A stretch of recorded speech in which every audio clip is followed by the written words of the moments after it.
నమస్తే. కాత్యాయనీదేవి వ్రతం కుజ అనుగ్రహం కోసం చేసుకోవాలి. ముఖ్యంగా పెళ్లి కాని ఆడపిల్లలు చేయాలి. అది కూడా వివాహానికి ముందే, అంటే వివాహ సంబంధాలు చూస్తున్నాము అనుకున్నప్పుడు సంబంధాలు చూడకముందే ఈ వ్రతము ఆడపిల్లలతో చేయించాలి. మరి కాత్యాయనీదేవి వ్రతం కుజ అనుగ్రహం కోసం చేస్తాము. జాతక చక్రంలో కుజదోషాలు ఉంటే పోతాయి. అలాగే మంచి వరుడు లభిస్తాడు. అట్లాగే ఈ వ్రతం 7 మంగళవారాలు చేసి 8వ మంగళవారం యనమండుగురి ముత్తైదువులకి ఉద్యాపన చేయాలి.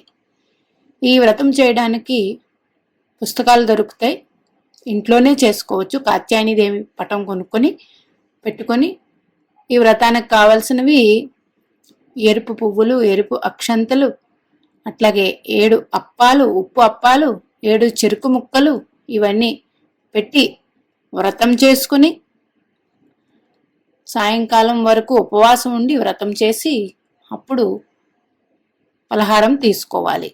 8వ మంగళవారం మాత్రం ఉద్యాపన చేయాల్సి ఉంటుంది. ఇలా చేయడం వల్ల అనుకూలమైన భర్త లభిస్తారు. నమస్తే.